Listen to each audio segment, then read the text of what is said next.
professor é uma profissão. E eu acho que também vai muito de como no Brasil a gente se constituiu culturalmente em relação à figura do professor.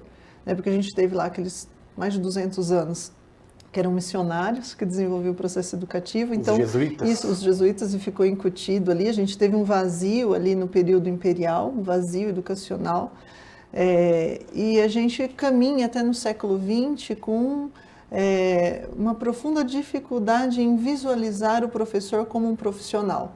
Até mesmo em meados dos anos 60, 70, a gente tinha uma visão que ele era só um técnico, que aplicava uma técnica, né? Então aprende a técnica, aplica a técnica. Isso também não tem um trabalho de natureza técnica, mas a profissão envolve a consciência do papel daquele profissional na sociedade, o modo como ele participa dentro e fora, né, da sala de aula. E tem um lado, Fábio, que eu acho que é uma invisibilidade de parte do trabalho do professor. E eu acho que aí é um ponto importante, porque o professor... Por quê, professora? Como assim invisibilidade? Ele é visto... Quem é o professor? Imagine um professor atuando. Todo mundo imagina o professor dentro da sala com seus alunos, certo? Sim. E tá certo, não tá errado, né? O professor, se ele não estiver na sala com os alunos, para ter um professor tem que ter um aluno. Mas o trabalho do professor não se... resume somente ao tempo em sala. Ele não chega lá. Benedito não vai passar 5 horas, 5 dias por semana, sem planejar tudo minuciosamente, né? Eu fui professora do ensino fundamental, admiro profundamente o trabalho dos docentes da rede municipal, porque eu estive dentro da rede municipal, né, por 5 anos com as minhas filhas que estudaram aqui na rede municipal, educação infantil, ensino fundamental 1.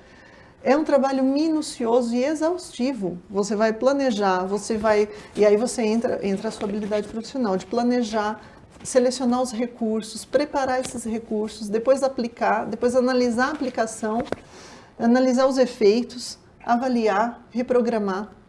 Todo esse trabalho não é visto. Então fica a impressão de que o professor ele sempre está pronto. E ele chega lá e do nada, né, num passe de mágica, ou ele, né, imagina o professor chegar na sala e falar, vocês sentem aí, eu vou aqui planejar minha semana, a hora que estiver pronto a gente começa. Isso não existe, não existe, né? Então eu acho que são questões importantes, né? Quando eu fui contratada, Fábio, na prefeitura em São Carlos, meu regime de trabalho era de 30 horas. Eu recebia em contrato por 30 horas de trabalho. Eu ficava 25 horas em sala, 2 horas em reunião dentro da escola semanal, 3 horas de preparo dessas 25 horas. Mas em 3 horas, qualquer professor diz, né, pode dizer com propriedade que isso é impossível. Então existe também um senso de que o professor trabalha até no momento em que ele não trabalha. Sim. Né? Então isso é invisível. Hoje, eu perguntei até para o Benedito, um pouco a carga horária de 7 horas, né, Benedito, de planejamento efetivo no Fundamental 1, mas, de fato, o professor utiliza muito mais. Então, ainda existe essa questão da desvalorização do trabalho do professor, do que é, de fato, o trabalho dele.